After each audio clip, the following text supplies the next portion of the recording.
네. 오늘 우리 시장 장 초반 분위기는 꽤 좋았었거든요. 특히 거래소가 좋았던 것에 대해서 많은 이들이 이제 외국인의 수급 쏠림 그리고 중국의 지난주에 있었던 경기 부양 조치를 꼽았습니다.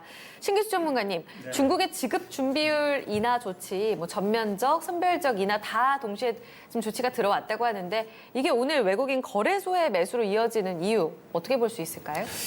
그래서 그 두 가지를 1대1로 그렇게 대응시킬 수 있을까에 대해서는 조금은 좀 의문은 좀 있습니다. 이제 연결고리를 하나하나씩 풀어야 될 것 같죠. 그것 때문에 외국인이 예. 들어왔다. 이렇게만 뭐 그것도 하나의 영향을 미쳤겠지만 이제 그렇게는 좀 뭐 단순하게 해석하기는 좀 그렇지만 어쨌든 뭐 나쁘지는 않은 일이에요.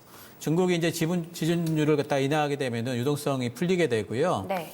그러면 증시를 올리는 요인 중에 두 가지가 있는데 첫 번째는 경기가 좋든가 아니면 유동성이 풀리든가 두 가지가 둘 중에 하나가 좋으면은 괜찮은데 지금 가격적으로 우리 증시 많이 빠져 있고 네.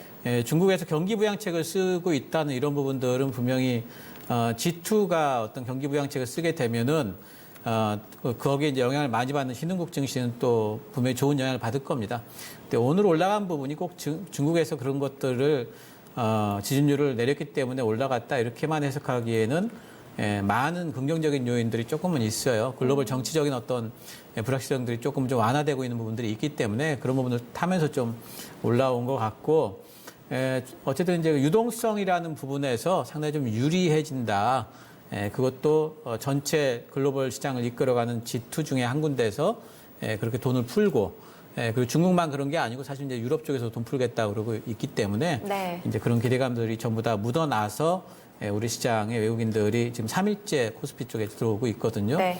그래서 이제 그렇게 좀 매수세를 좀 불러일으키는 것 아닌가 이렇게 생각을 하고 있습니다. 복합적이었다. 김윤태 전문가님은요. 오늘 특히 사흘 중에 가장 또 많이 사기도 했는데 중국의 지급 준비율 인하 조치가 외국인의 어떤 매수 동력이 됐다고 생각하세요? 전 크지는 않은 것 같습니다. 그 영향이 크지는 않은 것 같고요.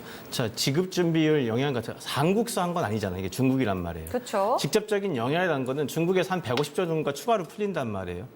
그럼 그 풀리는 게 뭐냐면은 네. 결국은 기존에 중국에서 사업하고 있는 기업들한테 유동성을 주는 겁니다. 소비 촉진도 할 겸 기업들한테 돈을 주는 건데 자, 한국서 오늘 누가 많이 갔습니까? 케미칼 쪽이 많이 갔어요. 네, 그게 왜냐면 화학 한국의 쪽에. 케미칼 업종은 대부분 중간재를 만들어서 중국에 넘깁니다. 그럼 중국서 최종 완성품을 만들어서 미국을 간단 말이에요. 네. 그래서 자, 중국이 유동성도 생겼고 거기다 소비재도 촉진하다 보니까 그러면 이쪽이 플라스틱 쪽이 잘 갈 거란 말이에요. 그래서 한국에서 그만큼 공급재, 소비재, 그러니까 중간재가 더 많이 팔릴 거라는 기대감은 있었어요. 근데 이게 그거보다는 사실상 한국에는 보다 그동안 너무 저평가예요. 너무 많이 빠졌기 때문에 이거에 대한 반발심이 큰 것 같아요. 자, 지급 준비라는 게 우리나라도 마찬가지 세 가지를 합니다. 하나가 보통은 한국은행에서 뭐 국채를 발행한다든지 이걸 하는 정책이 하나가 있고요. 네. 국채를 매수하거나 매도해서 나가는 정책. 또 하나가 보통은 은행들, 한국은행이 시중은행에 돈을 빌려줍니다. 그걸 금리를 가지고 올렸다 뺐다 하면서 통화 정책을 한단 말이에요. 그 마지막에 하나가 지금 지급 준비율인데 네. 우리나라도 보통 0%에서 7%까지도 해요. 그래서 뭐 재형저축 같은 경우는 0%, 네. 일반 저축은 한 2%, 나머지는 이제 보통 7%까지도 받습니다. 그래서 이걸 가지고 조정을 하지 한국은 아직 아니란 말이에요. 단지 이거 더 영향이 컸던 거는 자, 이번 주에 ECB가 있어요. 유럽은행 조정도 있고 다음 주에 또 연준도 있고 해서 이런 게 복합적으로 해서 외국인이 오는 거지. 근데 외국인이 한국 시장에 왔다고 아직 장담은 못할 것 같아요. 지금 오는 거 보면은 삼성전자부터 네. 몇몇 우량주 주식에 한해서만 온단 말이에요. 네, 코스닥 계속해서 매도입니다. 그래서 기관들도 마찬가지로 아직은 그래서 이게 직접적으로 한국에 영향이 있다? 굉장히 미비할 거라고 생각을 하고 있습니다. 개인적으로는. 알겠습니다. 장 초반 외국인 사자세에 대한 이런 해석들 조금은 복합적인 요인이었다라고 해석해 볼 수 있겠습니다. 첫 번째 질문 함께 봤습니다.